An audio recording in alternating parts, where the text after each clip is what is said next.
Hi everyone! Ngayon ay gagawin ko ng banana cake ang aming alaga para may pambaon at pang almusal siya sa umaga. Gagamit nga lang pala ako ng 2 pirasong hinog na saging. Akin na nga binalatan ang 2 pirasong saging.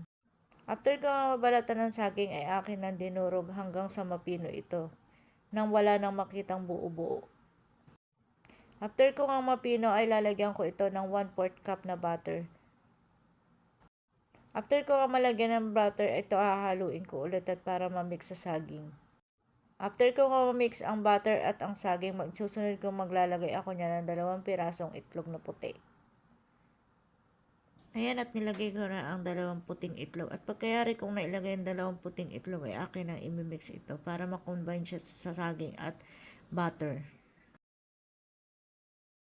After ko nga maglagay ng itlog na puti, maglalagay ako ng 1/4 cup na sugar na brown.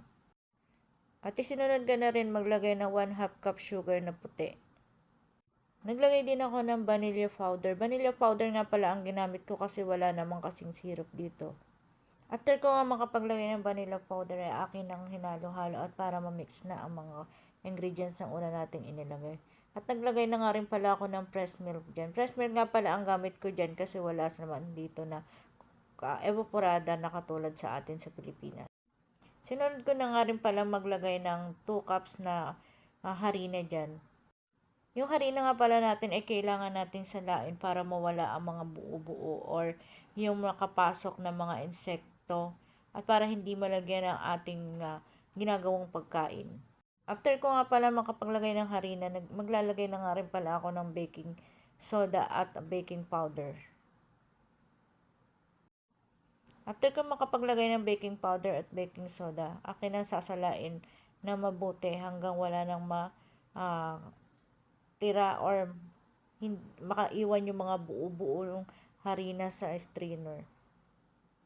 At pagtapos ko ang nayaring maisala ang harina, akin na nga hinalo-halo ito hanggang ma-mix na ang mga ingredients at mawala na yung mga buo-buong harina sa ating ginagawang banana cake. After ko nga mahalo, maglalagay din ako ng chocolate chips. Paborito kasi ng alaga namin yan. At after ko ang na-mix ay itinabi ko muna. At akin naman lalagyan ng butter ang mga yanera. After ko nga nalagyan ng mga butter ang mga yanera, ay sinunod ko naman lagyan ng baking paper. Dahil walang baking paper na size ng yanera natin, ay kailangan nating dumiskarte at gupitan natin ng baking paper ang loob ng yanera. Kailangan sa pagluluto talaga o sa paggawa ng mga bagay-bagay ay madiskarte ka. 2 yanera nga pala ang ating gagamitin sa pagluluto. Siyempre, kaya 2 yanera ang ating gagamitin. Meron din kaming mga katulong para kawain din ng ating ginawang banana cake. Siyempre, bago ako nagagawa dyan, pinainit ko na nga yung oven natin sa 180 Celsius para pagkayari kung maglagay sa mga yanera, ilalagay na lang natin sa loob ng oven. At yan na nga, tapos na natin nilagyan, itinanggal na natin yung mga excess na tumulo sa gilid. At yan na nga, at ilakin ng ilalagay ang ating mga dough sa loob ng oven. After ko nga nakatapos gumawa ng banana cake, at ako'y naglinis na ng mga ating mga pinaggamitan na kalat dahil wala naman tayo ibang aasahan dyan kung hindi sarili lang natin at wala tayo intayin na tutulong sa atin. Yan lamang guys, maraming salamat.